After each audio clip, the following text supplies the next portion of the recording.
টঙ্গী পূর্ব থানা যুবদলের আহ্বায়ক আকবর হোসেন ফারুক অভিযোগ করেছেন, বিগত আওয়ামী লীগ সরকারের সময় রাজনৈতিক কারণে তিনি একাধিকবার নির্যাতনের শিকার হয়েছেন।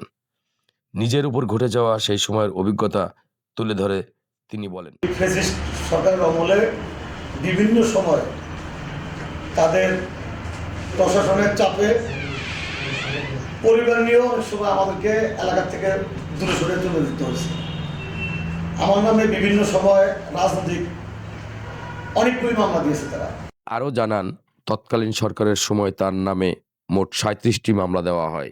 প্রায় 37টি মামলা আমার নামে ওনারা রাজনৈতিক মামলা দেয়। 2018 সালে পুলিশের প্রভাবশালী কর্মকর্তা গাজীপুর জেলার এসপি হারুন তাকে নিজ বাসা থেকে গ্রেপ্তার করেন বলে দাবি করেন তিনি। সে সময় 5টির বেশি মামলা থাকলে ক্রসফায়ারের আশঙ্কার কথাও জানানো হয়েছিল বলে অভিযোগ করেন আকবর হোসেন ফারুক। আমি 2018-তে তৎকালীন আমাদের গাজীপুরের এসপি ছিলেন হারুন সাহেব। আমার বাসা হলো উত্তরা 7 নম্বর সেক্টরে আমি থাকি। রাত্রে 9টায় আমাকে আমার ওই বাসা থেকে চতুর্পাশে ঘেরো দিয়ে আমার ওই বাসা থেকে উনি অ্যারেস্ট করে উনি নিয়ে যায়। তৎকালীন সময় বলেছিল, যখন আমাকে নিয়ে যায় তখন বলছিল 5-এর অধিক মামলা হলে ক্রস দেওয়ার অর্ডার আছে।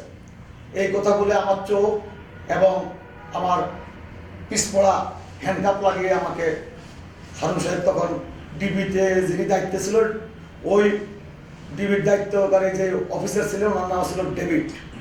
উনি আমাকে আমার রাত্রেবেলায় 9টায়, আনুমানিক রাত 9টা, উনি আমাকে অ্যারেস্ট করে নিয়ে যায় ক্রস দেওয়ার জন্য। যাই হোক, আল্লাহর অশেষ রহমত, মানুষের দোয়ার বরকতে সেদিন আর আমাকে ক্রস না দিয়ে ওনারা ওখান থেকে নিয়ে আমার গাজীপুর সদর যে থানা, ওই যদুপুর থানা আমাকে হস্তান্তর করে। অনুযায়ী টানা 17 বছর আওয়ামী শাসনামলে সত্য ও ন্যায়ের কথা বলার সুযোগ ছিল না। কিছু বলতে গেলেই তাদের আগুন সন্ত্রাসী বলে আখ্যায়িত করা হতো। এইখানে 70টি বছর আমাদের বাকরুদ্ধ করা হয়েছিল। আমরা কোনো ধরনের সত্য এবং ন্যায়ের কথা বলতে পারি নাই। মানুষের কাছে আমাদের দেশের যে ক্ষতি করেছে আমরা এই কথা তুলে ধরতে পারি নাই।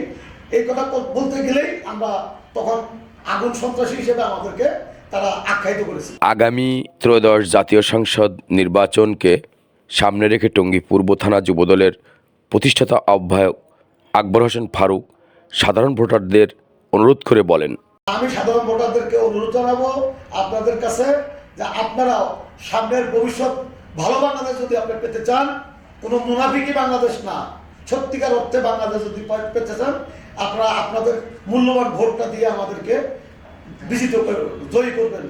এই আমি আমার আশা বা ব্যক্ত থাকবে।